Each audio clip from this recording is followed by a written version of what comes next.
Bismillahirrahmanirrahim. Assalamualaikum warahmatullahi wabarakatuh. Good morning, everybody, Waalaikumsalam warahmatullahi ladies wabarakatuh. and gentlemen. The Honorable Dean of Multi Officers and Marine Science, Professor Nur Sham, the Honorable Head of Socioeconomic Fisheries and Marine Program, Dr. Edi Susil, the Honorable Head of Fisheries Agribisnis Study Program, Mr. Rizky Agung Lestariadi, the Honorable Visiting Professor, Professor Lin Chi Huang from National Lingtung University of Science and Technology, the Honorable Practitioner Mrs. Widi Artanti, the First Coordinator of MDPI Bali Office, the Honorable of all of the lecturers in Fisheries Agribusiness, of Fisheries and Marine Science, University of Brawijaya, and all of the participants of this 3-in-1 program. First of all, let us to thank to Allah Subhanahu wa Ta'ala who has been giving us his mercies and his blessing so we can gather in this session to get new knowledge from the professional speaker without any trouble, even though we are in COVID-19 pandemic situation. Let me introduce myself. My name is Wahyu Handayani, the lead of the committee asked me as Master of Certificate this time. Actually, this 3-in-1 program will be held starting from today, 27 October 2020 until 60 November 2020. This event has a topic with the title, Increasing the Competence of Students and Lecturers on Agribusiness Management and Fisheries Community Supply Chain through Research and Teaching Collaboration. The agenda for today's meeting are the follows. Listening to the National Anthem, Indonesia Raya.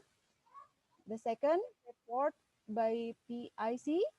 And the third, opening remark by Dean of Faculty. And the last, lecturer about circular economic digital agriculture. The first agenda is listening to the national anthem Indonesia Raya. All the audience, let's start. And I ask to the operator to give the song to us. Okay, Mr. Agus Dwi, time is yours.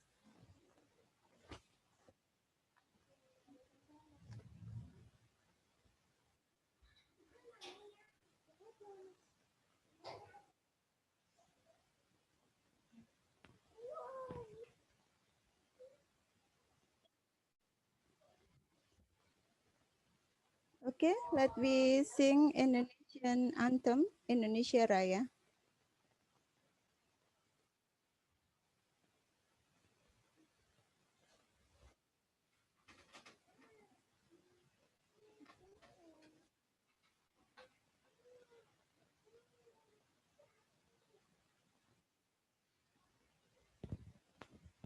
Technical trouble. Please wait for a while. Okay.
to the second session, report by PIC.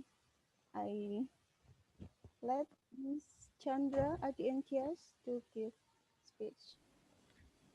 Okay, The thank floor is you. yours. Thank you for the moderator, MC. Assalamualaikum warahmatullahi wabarakatuh.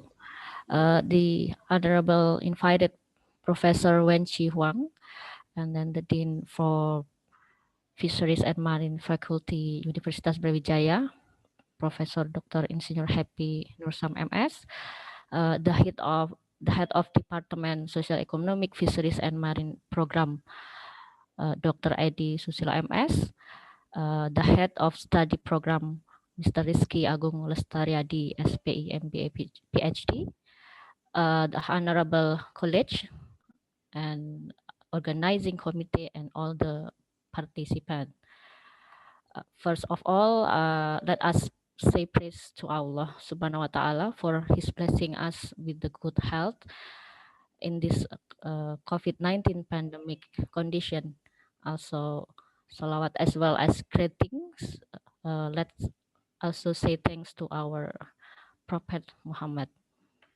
Thank you very much to MC for giving me this opportunity for welcoming all of you on behalf of the committee in the 3-in-1 program on Fisheries Agribisnis Department Fisheries and Marine Faculty of Universitas Brawijaya. Let me share the screen. Okay.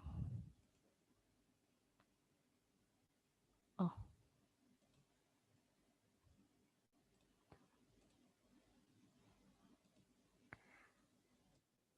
Wait, for this is some technical problem.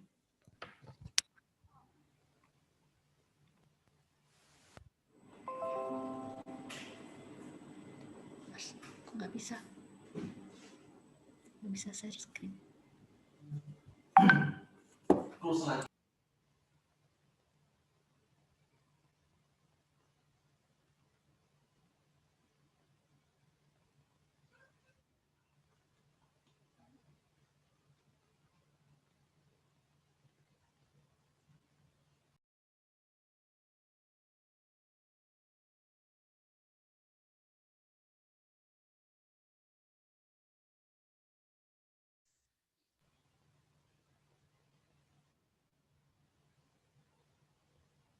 I'm sorry for the technical. Nah, 3-in-1 program is a program whereas the learning activity of certain course is taught by combination of full-time lecturer and half-time lecturer.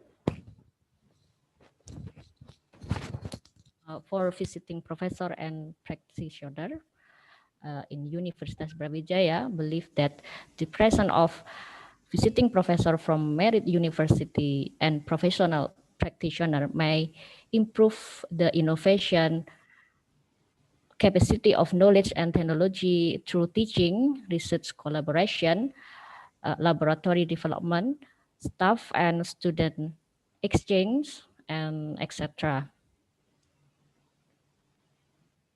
So there are 2 international lecturers in our 3-in-1 program and 1 international practitioner, also 8 local practitioner from government and entrepreneur sector.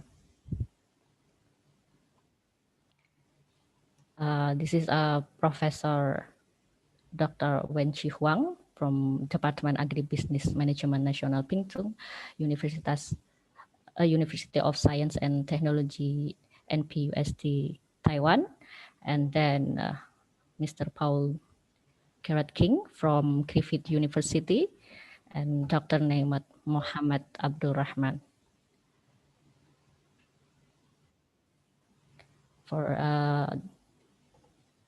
First, for Prof. Wen Chi Huang is the member of the International Cooperation Committee NPUST, Department Agribisnis Management National Pingtung University of Science and Technology. Her research interest is research and environmental economic, smallholder issues in agriculture, agriculture product marketing.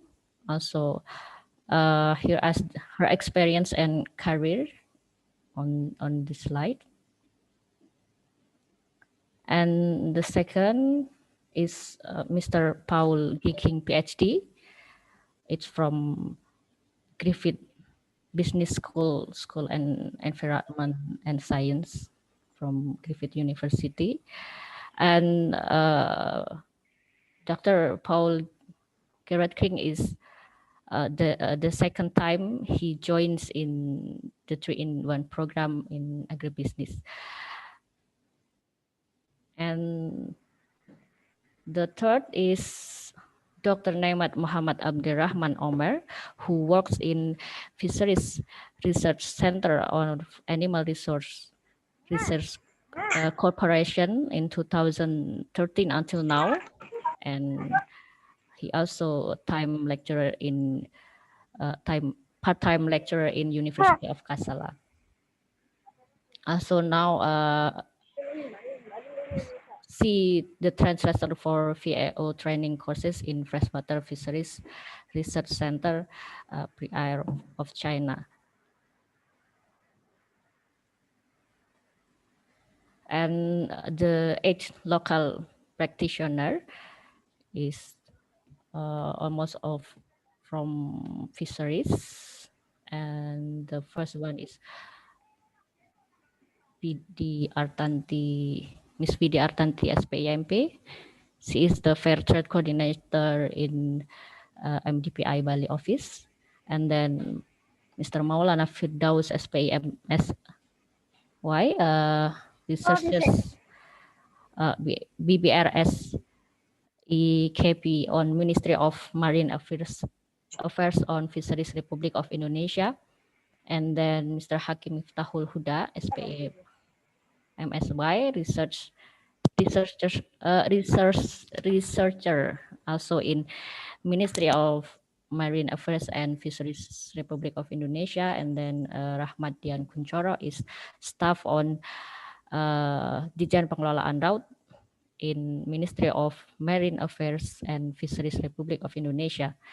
Also Rio Mada Putra, SIF in Dijen PSDKP. And then Toto Susilo SPI is Trans 7 program producer, and Mr. Dedi Konsuma SPI is commissioner from PT Tirta Samudra Bali and the owner of PT Lombok Samudra Abadi. Here are their profile. This is for Miss Widi Artanti SPIMP. And then Mr. Rahmat Dian Kuncoro SPI.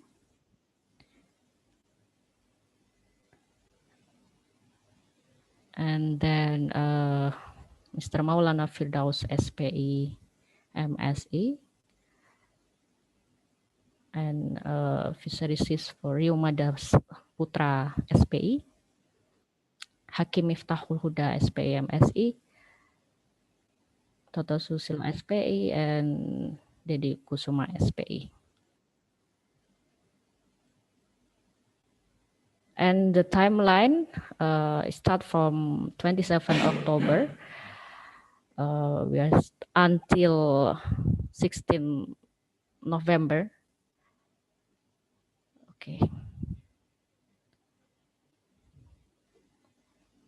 This is for the timeline. Okay. Thank you for the. I finished for the presentation, and then I would like to express my gratitude to all organizing committees who work hard so far to make this event finally become real.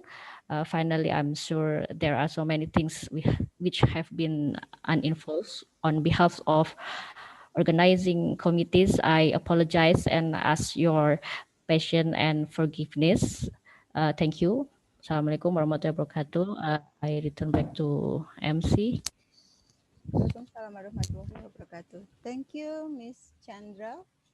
And the third agenda is opening remark by Dean of Faculty, Professor Dr. Happy Nursam. Professor, this time is yours. Monggo, Prof. Yeah. Okay, well, thank you, Bu Wahyu, for time to me. Good morning, everyone. My Excellencies, Morning. My Excellencies, Professor Wen Chi Huang, PhD from NPUST, Taiwan, the Honorable Vice Dean, the Honorable Head of Department, Social and Economic Study Program, Professor Edi Susilo, and also Professor Head of Study Program, Rizky Agung Lestriadi, PhD, under Faculty of Fisheries and Marine Science, Universitas Brawijaya. Distinguished participants, ladies and gentlemen, Assalamualaikum warahmatullahi wabarakatuh. First, let us praise the presence of Almighty God for His blessing. We can gather together on this day in the event of opening of 3-in-1 activity.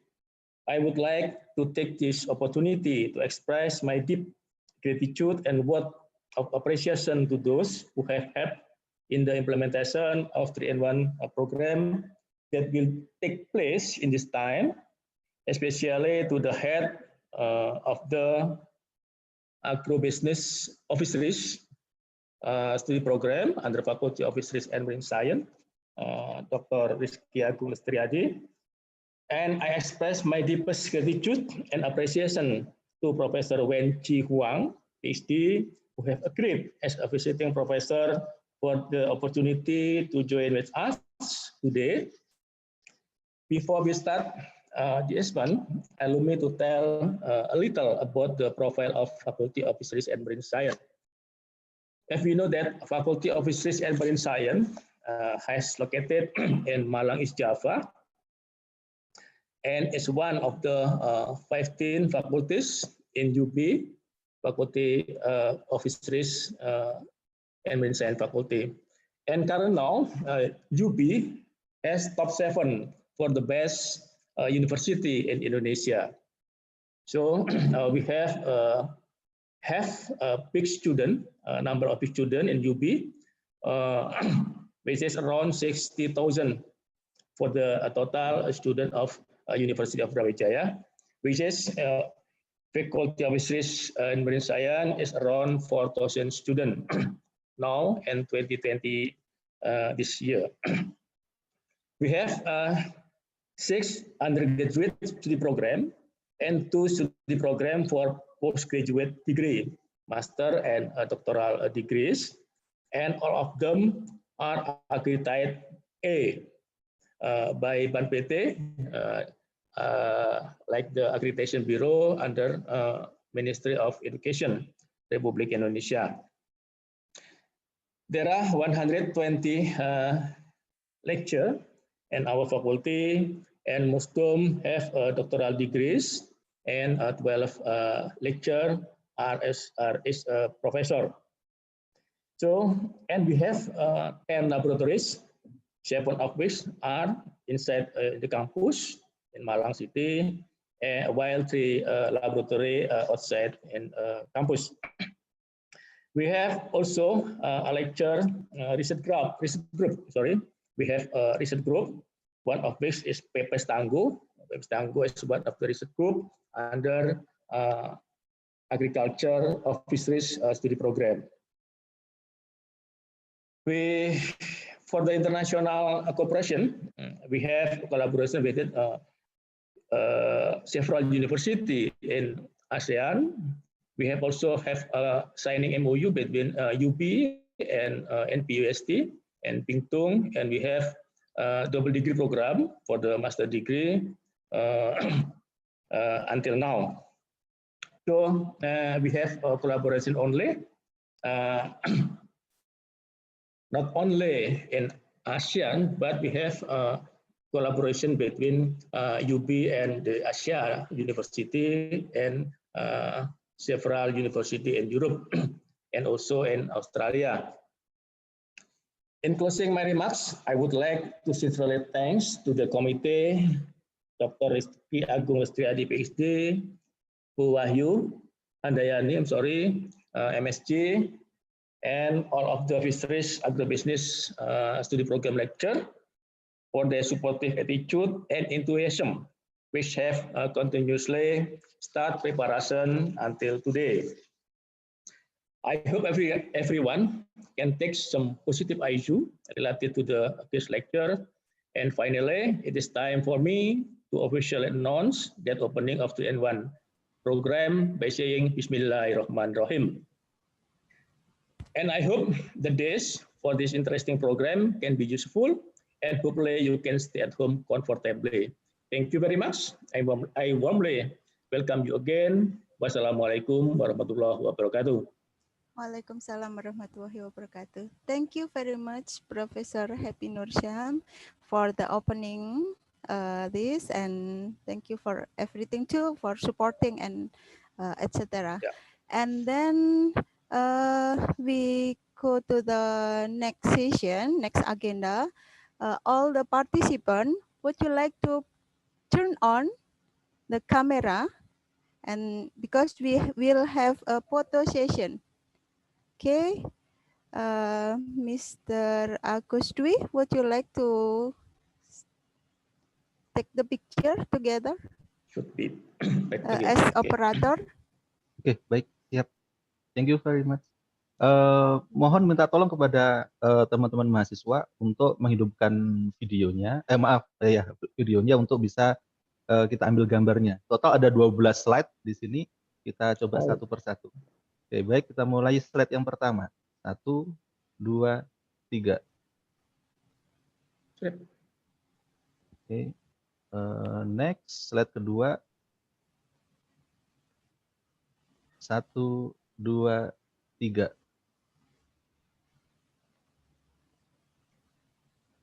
Slide ketiga.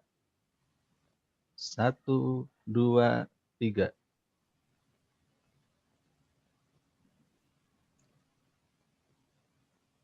Next, slide keempat. 1, 2, 3.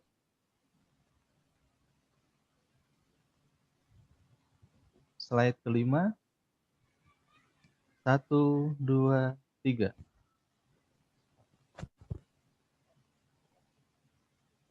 Slide keenam.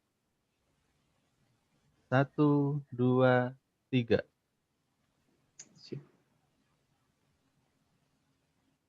Slide ketujuh. 1, 2, 3.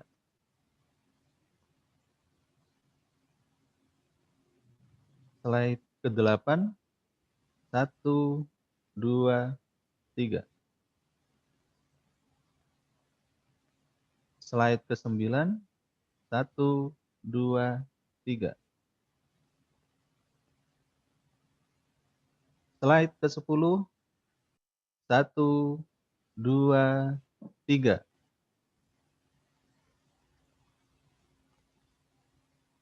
Slide yang terakhir, slide ke-11, 1, 2, 3. Baik, terima kasih. Thank you very much for your help. Thank you.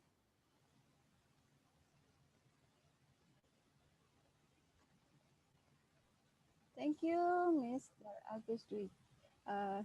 And then we will continue this opening ceremony.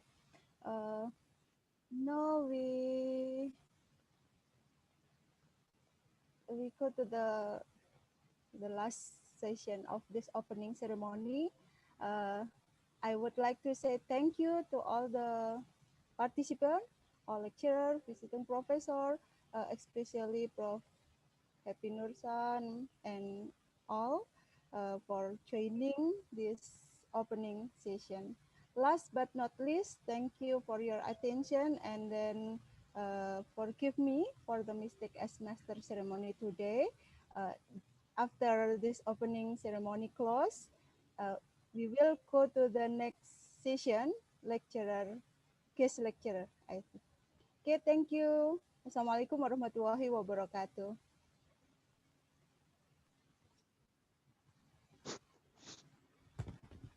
all participants, if you want to stay here, I appreciate that. But now we will go to the guest lecturer with Professor Wen Chi Huang as visiting professor.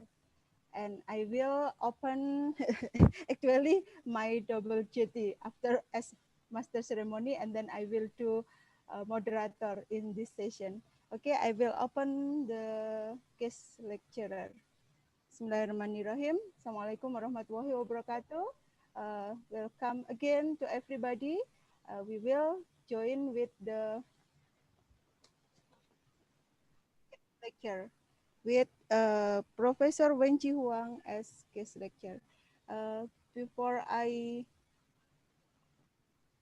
do my duty, I will share about the Professor Wen Chi Huang curriculum vitae. Okay, this is the curriculum vitae of Professor Wen Chi Huang from National Pingtung University, and this day we will have class with with topic circular economic or digital agriculture. Especially for this time, Professor, we have a lot of students here because we combine from 4 classes in some subject, and in make time efficient, I will give you chance to present your presentation. Okay, time is yours. Okay, thank you very much for the nice introduction. Actually, I'm not sure if I can share my screen directly, or are you going to do from that side, but let me just try to share my screen.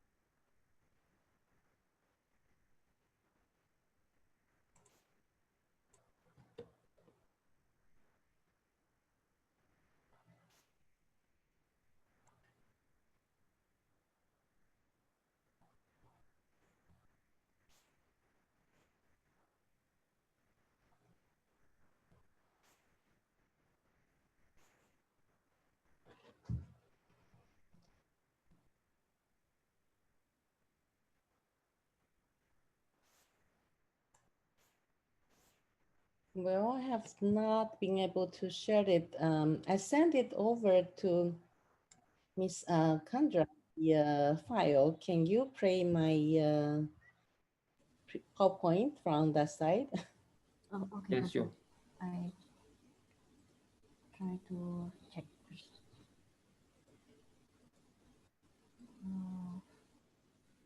Oh, I'm sorry. I just received. Okay, wait, Miss.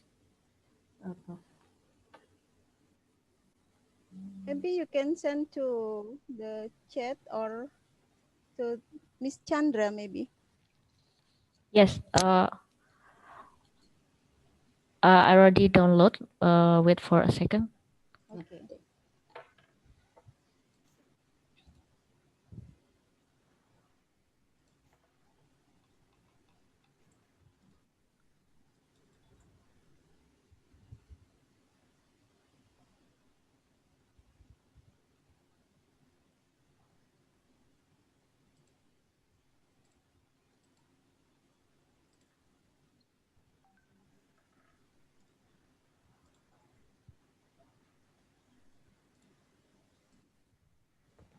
Okay, Professor, Yeah. already. Okay, thank you very much. So I'm not sure what's the problem, but anyway, because for the sake of the time, I think I should get started. Actually, first, before I get started, I would like to say again, thank you very much for the invitation. And when I was approached to provide the topic to be covered, it's a little bit ambitious. So I'm trying to cover the introductory part of the speech, in particular with the popular title in recent days. It's about circular economy and digital agriculture. So at the beginning, the idea is that because this is an introductory course, so I'm going to use these two areas to be the basis for the future coverages for my other lectures. Okay, next page, please. Well, this is just, again, my personal information, so I can skip. Please go to the next page. And in terms of the topic that related to our meeting, the focal point is really about the smallholder issues and standardization of their decision making, as well as their product that can be approached to the markets. So there are infrastructure investment that needed to improving the performances of the in the circular or the digital world for the agriculture. I think this is very important issue that we should catching up on the investment in the infrastructure to be able to do this. Okay, and I also want to stress that there is an important relationship among the private sector, the public parties, and so in this kind of platforms, such interactions or helping, I can say that helping each other is very important. Okay. I normally speak very fast, but I'm not quite sure how fast is too fast. So if I speak too fast, please let me know. Okay. Next Okay. page, please. So about the topic of today is about circular economy and digital culture. Okay. The So I think before we get started, we want to basically cover what they are, why are they so important, and how do they affect your future? The future means that the students, hopefully this is, but we are also the stakeholders. So what are the action points, okay, from the student's perspective, or as a person who has to consider this as your career movement? So what are the 2 points in the topical area that are crucial to everyone? Okay. So next page, please. Um, Actually, in the Food and Agriculture Organization of the United Nations, in the, of course, it's really because of the pandemic of COVID-19, they have a very interesting link, okay, which cover pretty much the 2 topics that are envisioned in my presentation for today, okay. But this is a really full page of documentation on their uses. But anyway, so I would encourage the student to read it after the classes. And so I'm not going to use too much time to go about talking about these issues.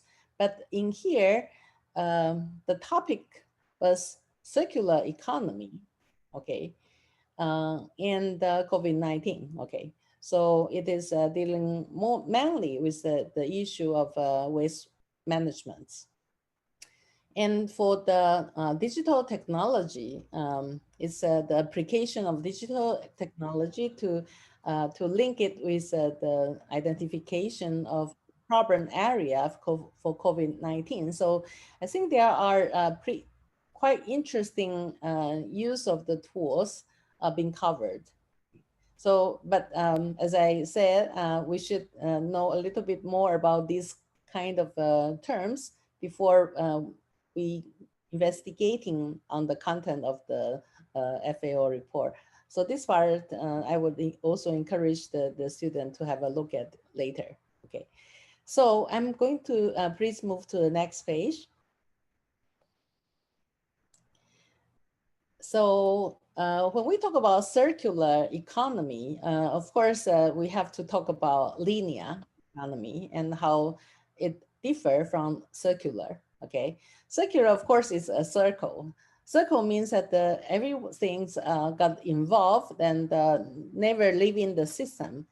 But the linear economy, on the other hand, is about linear relationship. We only talk about the inputs, the material, and the products that goes to the customers. Okay, but what happened is that after the investigation of the finalized use of the product, what been left of the product has to be disposed of in the system. Okay, so or it's outside of the economic modeling. Okay, from the environmental or resource economist point of view, when we look at this thing, we said, okay, for the problem with the linear economy is that we don't make the best use of the resources, because what goes out of the system need to be disposed. When you dispose it, you are making less use of the resources. So it's a quite wasteful thing when you look at the efficiency of the economy. Okay, so or in other words, is there any ways that we can make full use of the resources, not in the form of ways of disposal, but to use it as a new inputs? So taking the fishery products, for example, because marine catch, of course, is an important income for the fishery industry, but we are very much concerned about the sustainability of the future marine catchments. So the new movement is actually to move away from catchment, but into aquaculture. So it can be the saltwater-based aquaculture or the freshwater. For example, in Taiwan, to take advantage of the coastal resources, and many aquaculture ponds are located near to the seashore areas. Okay, so for example, in the past, that the problem is that when you are interested in, for example, I will just take one product for an example, like tilapia. We call it Taiwan tilapia. Is actually a hybrid of the species that are very much resilient to the environment. For this kind of fish, because it's a grow fast, so people, it used to be, it's a daily supplemental protein for many people. But also because of that, it has a bad image of being not very tasteful, okay? But when the aquaculture specialists started to study the most appropriate productive environment and try to make the fish taste better, they found out that using the salt water is a very important aspect in its productive cycle. But still, the fish, we only use the fillet, and so we have to cut off the head and tail and fins and everything and the scales. So it created a big problem for the aquaculture producer. Actually, it's a smallholder producer groups. So the problem for them is that they have to dispose of these unwanted parts and get a lot of complaint from their neighbors because they said, okay, not in my backyard, the NIMBY problem. Okay, but then when the research institution were able to find the use of the scale and find markets for the other discarded part, it turned out that actually the use in cosmetics and in skincare product created much higher income than selling the fresh of the meat or the fillet alone. So so nowadays no one is discarding any parts of that fish because the scale goes to the skincare processing factories, and the meat part, of course, goes to the traditional channels for the high-end market, for even good for sashimi, and then for the fresh. Okay. And but the head part, because people like to do barbecue, they found out that the chin of the fish is very tasty. So that part become a different market. The fins and the tails actually goes to as material for animal feed. So basically they are 100% using the product to be integrated as another product and to be sold in other section targeted with different customers. So so for people now, they don't afraid of the fishery processing factory to be nearby anymore, because they actually don't create this kind of waste anymore. So their wastewater treatment facility nowadays only need to treat in the agricultural water, and that part now can also use to be used as the irrigation water after treatment, okay, or as a nutritious water supplemental nutrient for irrigation uses. So this is a very good example of the profit the producers can acquire through fully use of the material that generated from the production process. So this is why it's important to be thinking about the linear economy into the circular one. So another example I will raise is from, for example, I have a good friend who is growing onion, okay? The onion has a targeted market in Hokkaido, in Japan, okay? But its performance also depends on how is the growth condition in Hokkaido. It means that if the production level in Hokkaido is high, then the amount of export to Japanese market is going to be smaller, okay? So it also rely on this external situation.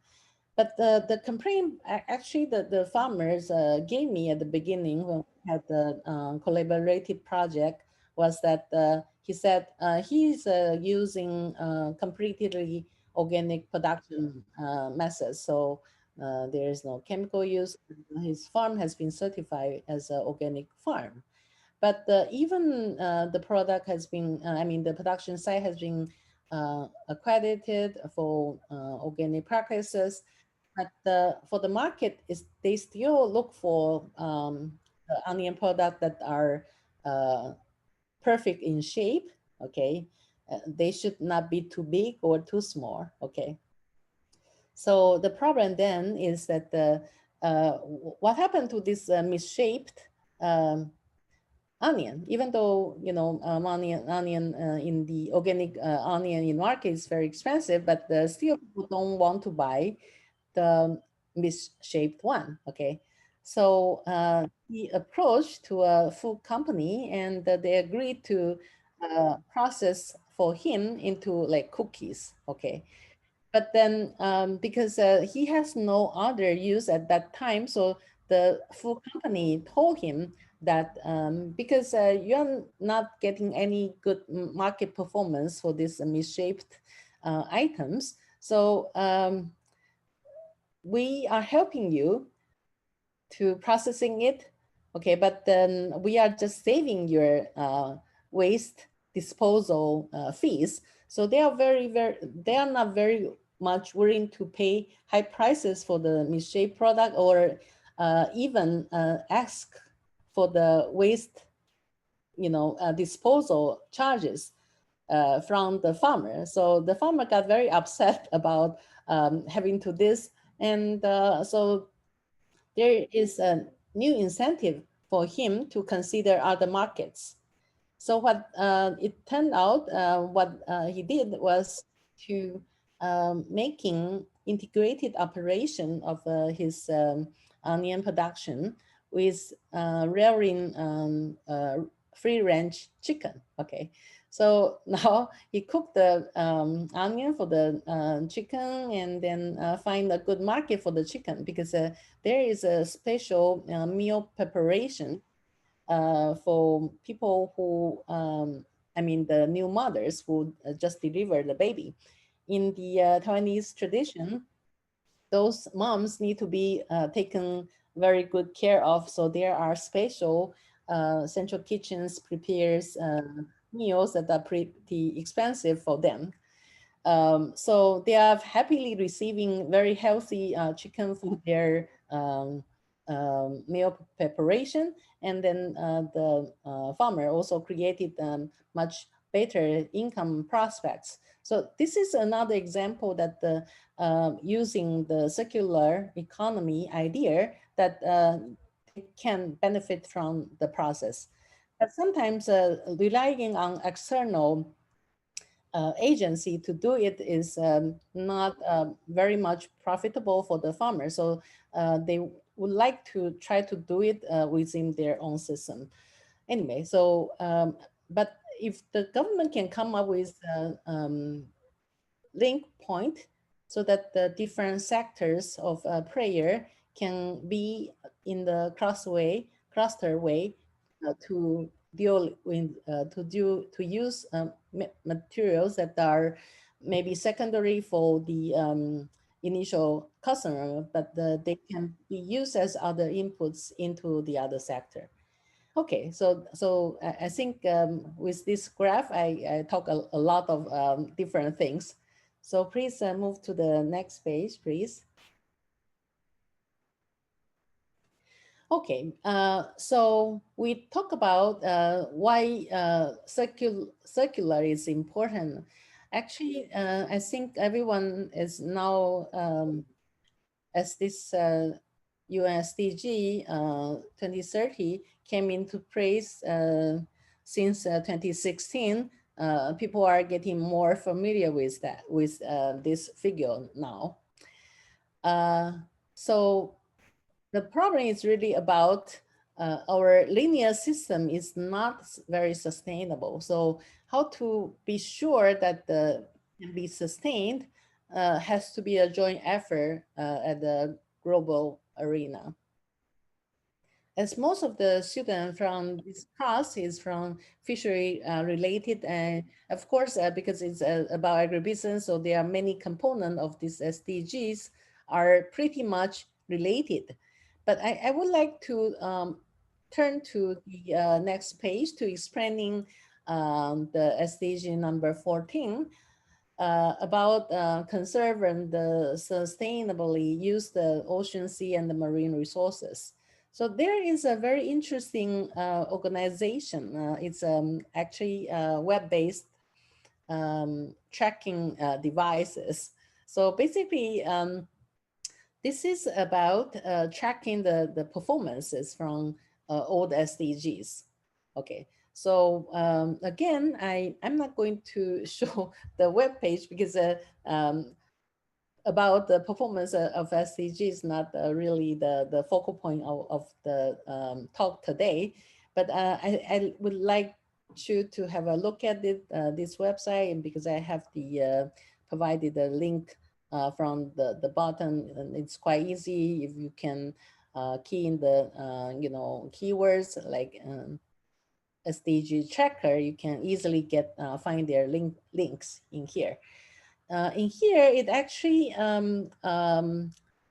point out for each of the SDG and what are the current statistics from the global community that they are updated to get the performance indicators, okay, from each of the goals, okay. And when you visit this website for the checking, you'll be able to see that they were using the historical data to show the progress on a yearly basis or from the country basis. For target, I mean, goal number 14, there are actually 10 targets, and you'll also find from the website that not all the indicators have good statistical backup on that.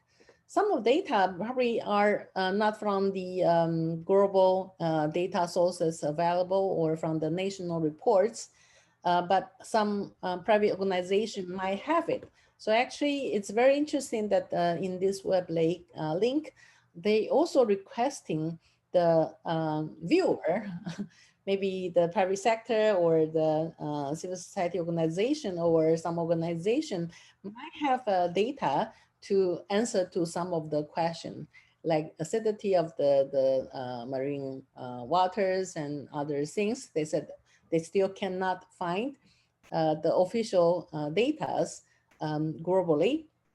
So it's been lacking, okay. But for instance, there is one of the indicator is how well are these marine-based fishery resources being used. This already have some statistics. So it will be very interesting to have a look at it. Okay. So because I think we have a time limitation on how long I can talk, so we'll move to the next page. Professor, we have time until 10:30. So Yes. So that's why, because I'm just covering half. The other part have not touched yet. So we only talk about the circular yet. No, so the digital part also needs some time. Okay. And so, for example, this is another one because when this is going to be linked to my talk for the marketing issues, but I also want to use this one. I did not come up with this one. It's actually been compiled by the International Trade Center, and they have a special website for standard map. So the standard map is not about technical standard. They are talking about product standards, okay? Product standards that the market wishes to have, okay? So you will see from this, this one has been conducted like a few years ago, but there are a few keywords, okay? So in particular, this is the text crowd. So using this crowd, you can see that the important items people are the talk of the day. Maybe if you do it today, it would be COVID-19, but a few years ago when they initiated this one, I actually jogged it down. During that time, their standard approached to 200 units. But a recent check indicated that there are more than 450 product standards available from the private labels, from the public one, and or some are global one. So during the initiating stages, this one, this 200 numbers, you can see that, okay, the social carbon ethic identity verifiable brands, the sustainable trade, okay, services or buyers, this kind of issue are coming up, become a very popular one. So many of the standards we are talking about is about product standard, how environmentally friendly they are, how Are they handling the fair trade related issues? So all this fair trade, good agricultural practice, all the GAPs in the national one and or the international one, like Global Gap or the Asia Gap. They are all being listed as an interesting standard that the product, some are must have, okay?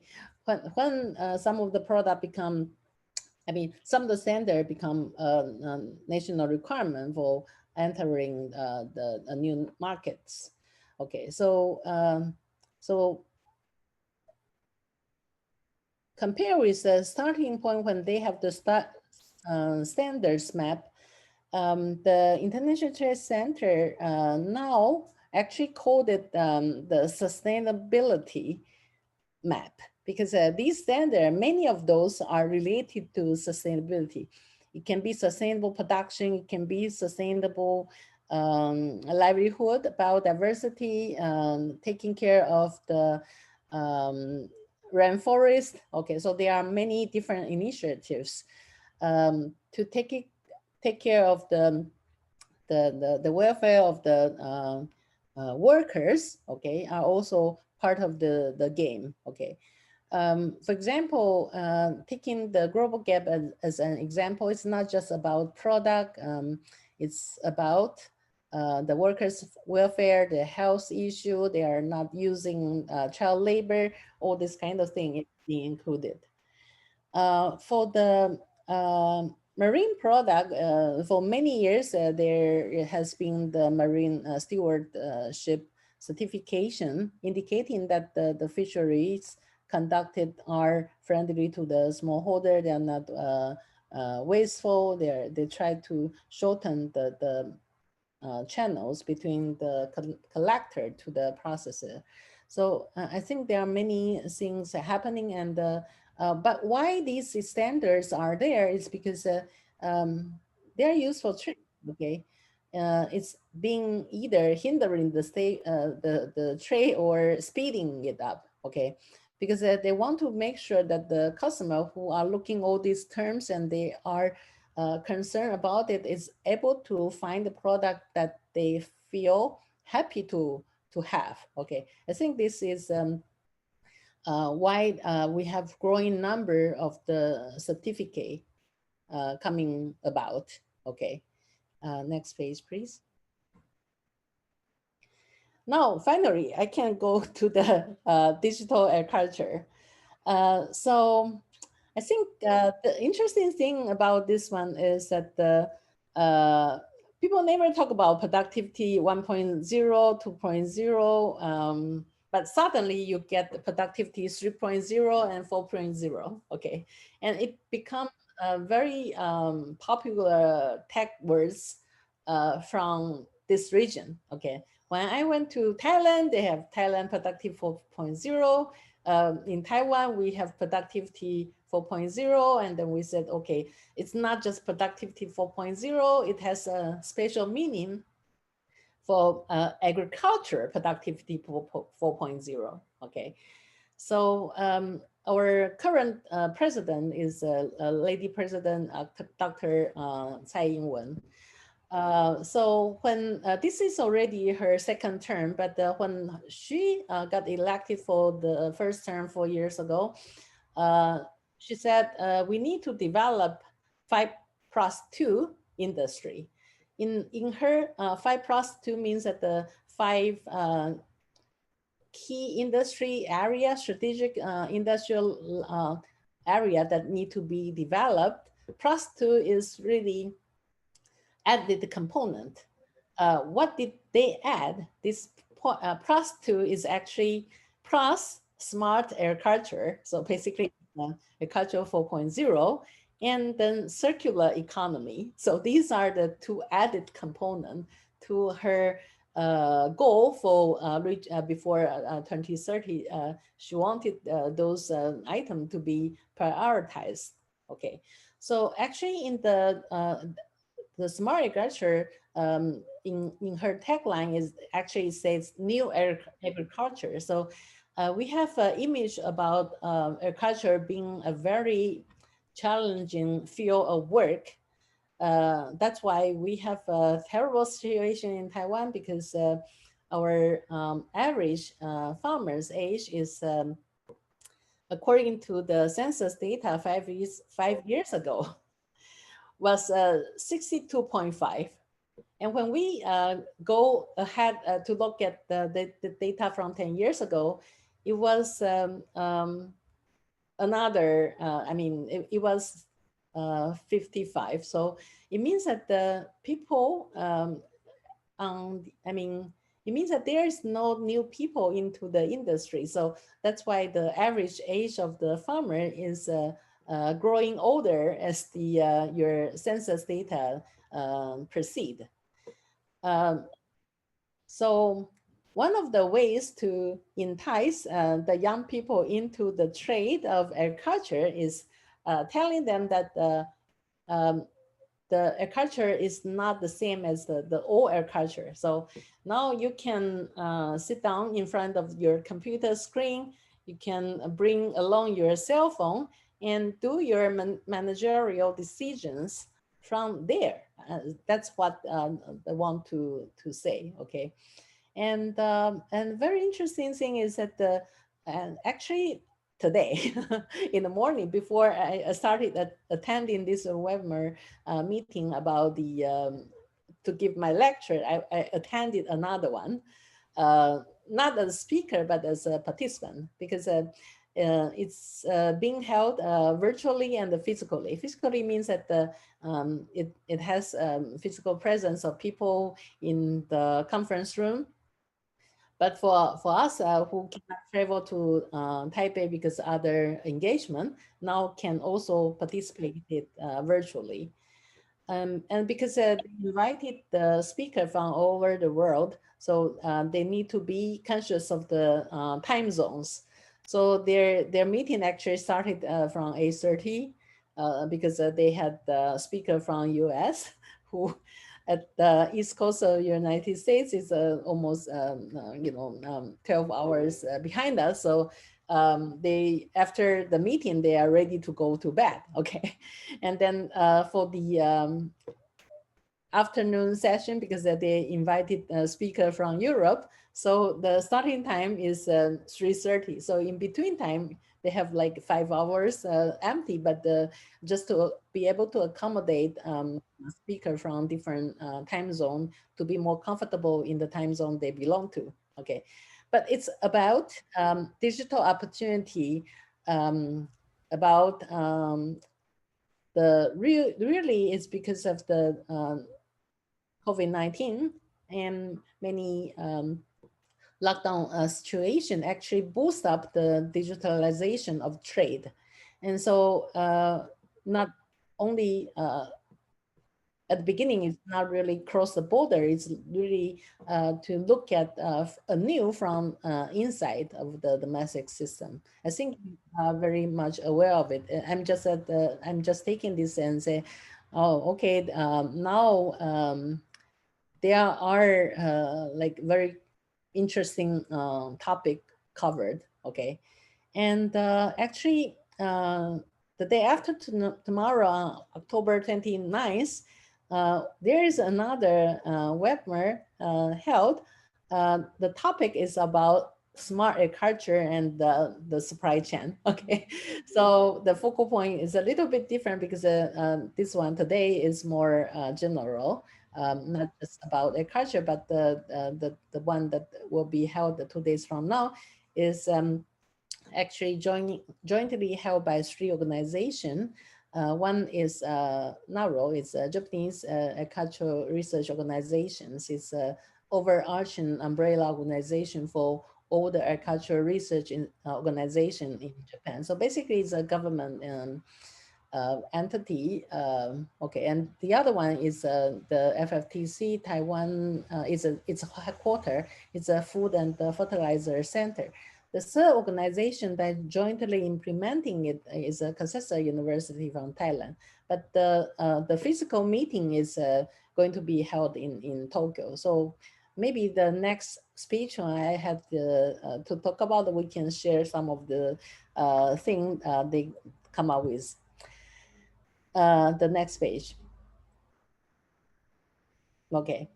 So in terms of the smart agriculture, it's nowadays people putting these words together is AIoT, right? Artificial intelligence plus Internet of Things. Okay. So what we want to try to convince young people entering into this business is that now you can be the one who generating important managerial decision supporting system in terms of the artificial intelligence, or you can be the one who are setting up new devices and monitoring the activities and making decisions based on that. Okay. In Taiwan, in the past like 2-3 years, there are a lot of as part of the agenda, as I mentioned in the president's development directions, they said that we are lacking of, we are still not very sufficient in terms of the human resources for who are very strong in using managerial supporting systems. Okay.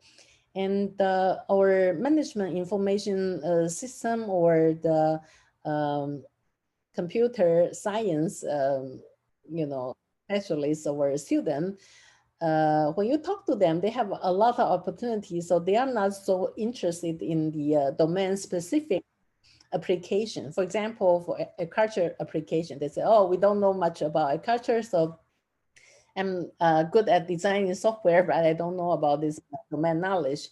But they are not very interested in the domain sometimes. So they said, okay, maybe in each of your domains, you should train your own people. So for example, for fishery, they said okay, agriculture department should come up with their own digitalization studies. So not only about the physical growth of the fish or fishery products, but how to use a modern technology and write good programming languages to be able to monitor or come up with something very exciting to know about it. So for Taiwan's case, the government actually identified 10 flagship sectors in agriculture, including fishery and aquaculture as one. Seedling, rice, and animal husbandry, in particular, dairy farms, okay, and all this or seedling area when they are facing difficulty of like lack of labor, they want to come up with two things: the lack of labor, and the second one is actually the population growing old. So when they come up with all these new devices that are intended for alleviating the labor-intensive use and also to reduce the hurdle for people going into the field. So again, this is a website link that they have showcase the achievement in 2020, a lot of new cases. So it is also provided here for your reference so that you can go onto the website to check it out. Okay.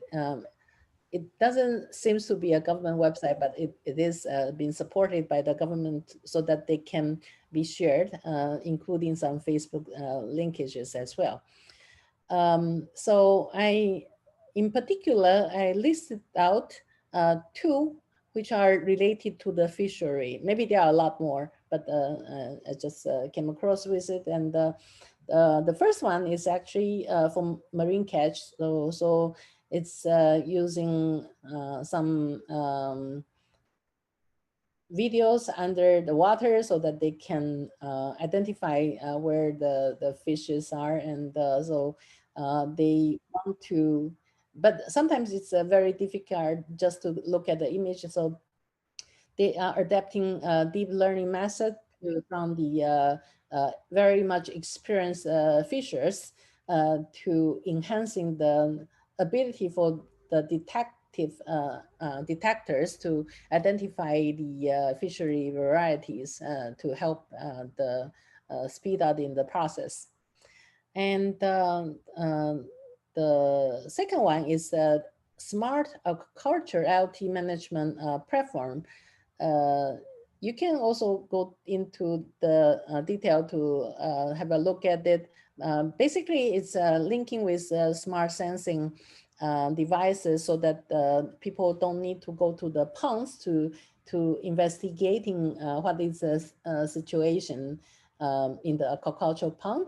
And one of the engaged, this project is jointly implemented by several organizations, and actually MPUST's aquaculture department is one of them. So I think for people who are in the field, really want to look for this. I mentioned that because of the government's, the initiative by the president to inviting everyone to engage in developing new ideas, she actually had the special competition designed for the youngsters. So basically, the business can identify the issue and post it into the website and to give ideas to students or any other people who are not aware of the problem. Okay, but then they can help solving it. So last year there is a competition funded by IT company. Okay, but it's about to come up with a commercial software that can help farmers to help the industry to resolve any problems. But they don't want it to be a huge audience. They said, okay, it can be your community. There are some organization in the community that face some problem. So the competition is to come up with a real solution for those local needs. So last year, the winner of such competition was actually formed by non-agricultural specialists. They are the people who are having experience outside, and then they form their own team. They look at their community, which is a fishery community with major aquaculture activities. They found out that it's very hard for the ever getting all communities for people to go to the pond several times a day just to monitor the growth of the fish. Okay, so they actually come up with the idea that they assembled from the existing sensors to put it in the waters, and then they were able to remotely measuring the growth of the fish without having to catch the fish and measure them. So basically in the waters, they were able to monitor the growth condition and how these fish are being able to eat their feed and all these kind of things. So it's very interesting development. I think this makes, Professor? yes? Okay, I'm so sorry about the time, and we have limited time, 10 to 27. But we have one question in the chat room. Okay. Actually, your presentation is very interesting for us. Okay, this is from Ikrima Imelda Veronica. She asks you about is it possible to combine linear and circular economic, especially in fisheries and marine? If it possible, how do we combine it in order to reach the goal of 14 of SDGs?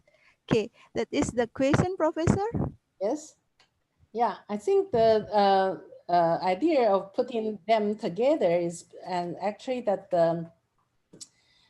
for the circular economy, you claim yourself to be circular is not enough.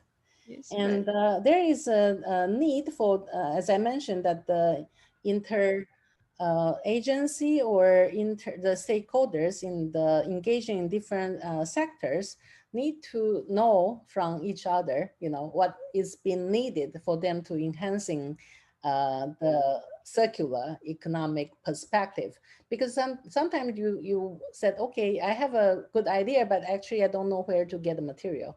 Another, I think not from the marine catch though, I think aquaculture, because it's really in a much better managed environment. So it's a little bit easier to handle, and it doesn't to be within its own domain.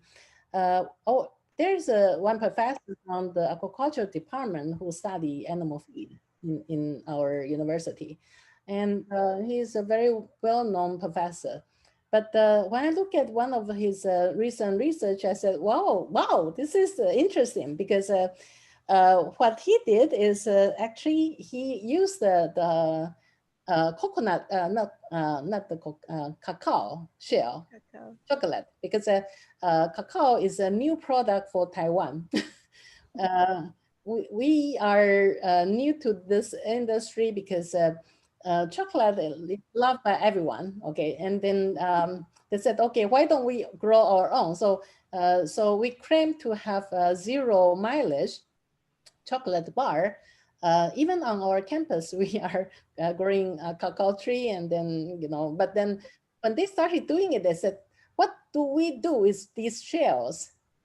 It's piling up in the rural area around our campus, and they said there must be something that can be done. So from the bio resource department, the professor working on making it to biochar, and so then it can clean up the water. Okay, so it can be used as a material for cleaning up the water, or to use the biofertilizer. Okay, but the interesting thing is that the professor from agriculture department actually used the fresh shells of the cacao to make into animal feed. Wow. Well, and it's not a regular animal feed. It's really for conditioning the house. Okay, so he used something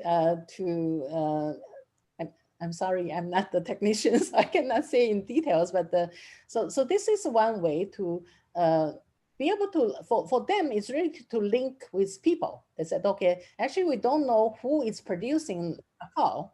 If someone can map it out and bring this knowledge to the people who will be producing feed, because the feed processor said, yes, professor, you have a fantastic technology, but we don't know where to get the shell. Okay, so by having this information linked, then they can be able to do it. I think this linkage can be very innovative. It just depend on your ability to imagine. Okay, I think I will encourage the student to come up with absurd ideas on how to link the existing one is in the past. So what is new is more important.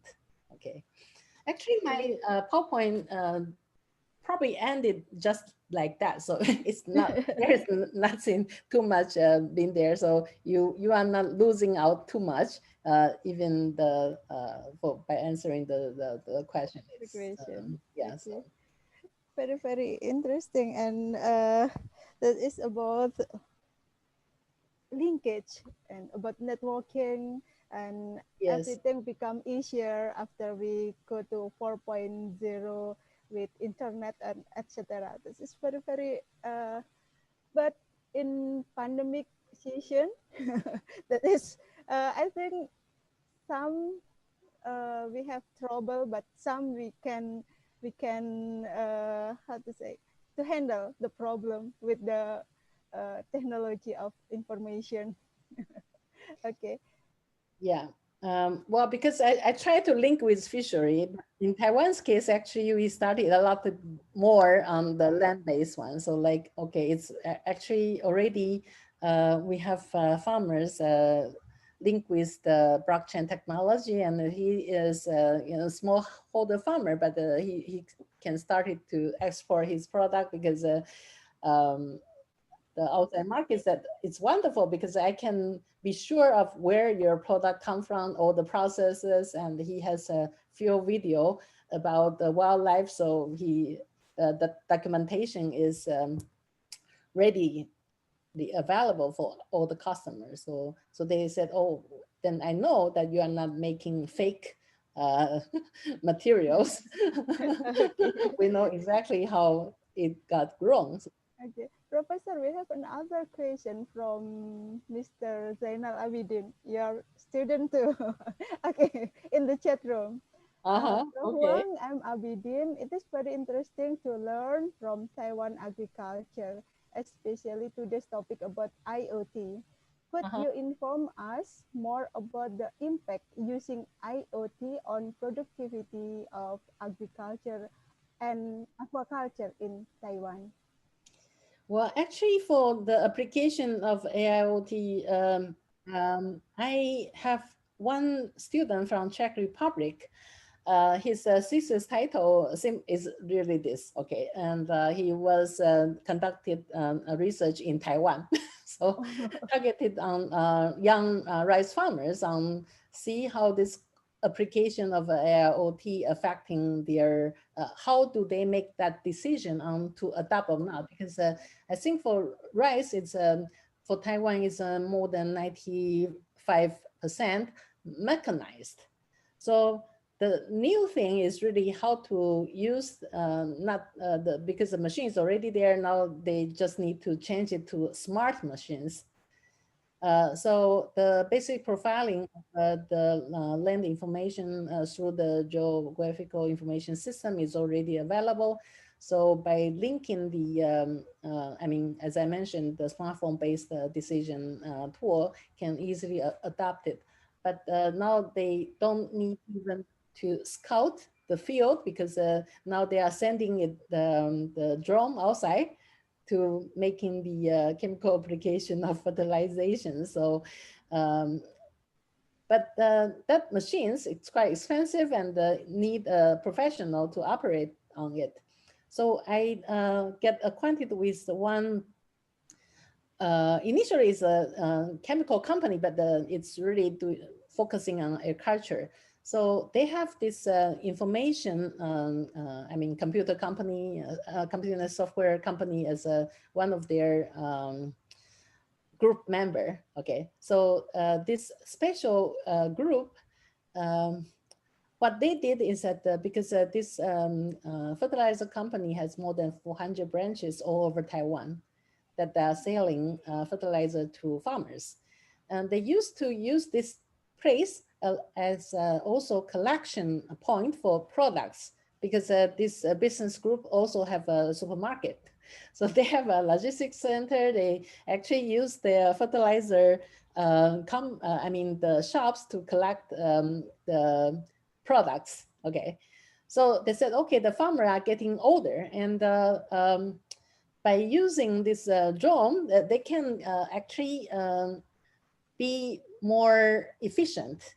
So for example, he said, okay, if you have a person who have to wear this very heavy sprayer going about the field, you'll take a few hours to spraying all the area. And in particular, when the farmers are getting very old, their steps are very slow, then they might overspray it because the walking speed is too slow. But using that 400 outlets of their fertilizer station, they actually come up with the service team for providing spray services using drone. They said, okay, 1 hectare only need 10 minutes. And so it can be carried out very efficiently and very much standardized. Okay, So by using this way, people get convinced. And so for young people, they really want to fly the drone over their fields. And so also in our campus, we have this smart agriculture program. So they had training machines on campus, and we need to get the certification nowadays to operating on the drone. So Okay, that's Professor, we have two more questions. yes. But the time is already over, actually. What I can do is actually that I can answer it online, or Okay. if you can pass it, I can briefly, show it during the next meeting. Okay, Hope that we the still have students are still the same. So, right? Bu No? Chandra, I will ask to the chief of committee. Bu Chandra, Yeah. the student is same or no for the next session? Some is same. Oh, okay. Okay. Very But nice. anyway, so the if you can collect the extra questions, I can have a brief answers, maybe in file, so that it's not taking up our time in the presentation next time. So Okay, I will do that for you, yeah. Professor. Okay. I'm So so sorry from the time already over. because we had a very happy chat at the beginning. So I think 10 minutes is acceptable. Okay, And I don't have other engagements. So anyway, so that's very happy to see all of you. And I have seen that there are more than 237. The number is rounding, but anyway, so yeah. So I'll be very happy to answer the extra questions before our next meeting. Okay. Pak Agus, would you like to record the question and then I will send to Professor? Yeah. Okay. Because the time is already over. I'm so sorry for everyone here. Okay. I will close the guest lecturer. We will meet another session. Okay, thank you so much. And me as moderator, I would like to say sorry if in the session I have mistake. Thank you, Professor. Stay Okay, thank healthy, you and so I much. always miss you. Okay, Yeah. bye-bye all. Okay, Thank you. bye-bye. See you next time. See you next time. Thank you. Time. Next time is Thank actually you. quite early. Thank Huh? you, Prof. Wang. Okay. Thank you, Professor. Thank you, Yes, Prof. see you next thing. Professor, maybe if you want to talk with us, you can stay here, or you can left from this chat. Okay. Okay. So I, our I we hear can that have you a tell. private chat. Oh, okay. Okay, thank you. In this room is too big. So big people. Okay, thank you. Okay, thank you so much, and I'm very happy to see many of you, old faces, and maybe a lot of new. Okay, so if possible, I will also mention about our new development if the students are interested in our program next time. Okay. Okay. Thank you Thank so much, and I'm Thank you, looking Professor. for our next meetings. Okay. Okay. Stay healthy for everyone. Yeah. Wassalamualaikum Yeah. warahmatullahi wabarakatuh. Bye-bye. Bye-bye. Yeah. Bye. Bye-bye. Terima kasih Bapak Ibu.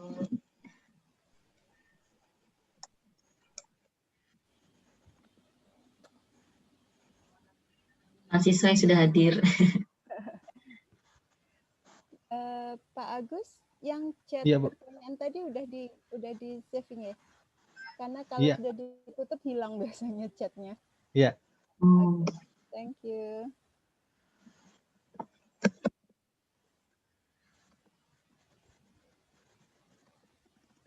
Oh ya, ini untuk para mahasiswa, tolong isi presensi dari Bu Niken, diingatin. Ya, Halo, bagi Pak. yang belum. Alhamdulillah Bu sudah masuk 200 banyak yang lebih ya. Oke, good. Thank you. Saya izin live ya. Ya. Terima kasih banyak Bu. Mahasiswa juga ya. Nggih. Ya. Oh ya Bu, terima kasih banyak Bu. Sama-sama Pak Edi, Bu Puji, Pak Z, Pak Rizky. Iya, sama-sama. Terima kasih banyak Iya. semua. Ya Mbak, iya sama-sama. Bu Puji. Assalamualaikum. Iya, waalaikumsalam. Warahmatullahi wabarakatuh. Ya, alhamdulillah sehat semua ya. Alhamdulillah Ibu sehat. Alhamdulillah. Alhamdulillah. Iya. Ya, Untuk sudah mahasiswa selamat Mbak Chandra, bisa selamat join. semuanya, Bu Niken, Pak Agus. Bu Wahyu, selamat semuanya Terima kasih. atas Matur nuwun, Ibu. penyelenggaranya program Terima kasih, ini. Bu. Semoga selanjutnya juga sukses semua ya. Amin. Amin. Ya. Makasih ya Bu. Amin, Makasih amin. banyak. Saya aku dulu ya.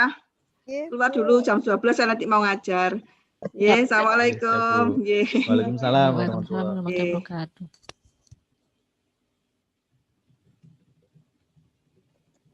Waalaikumsalam.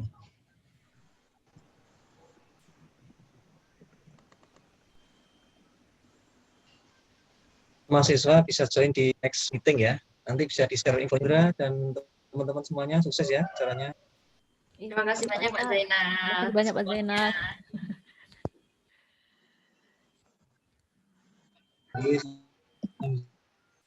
Jadi,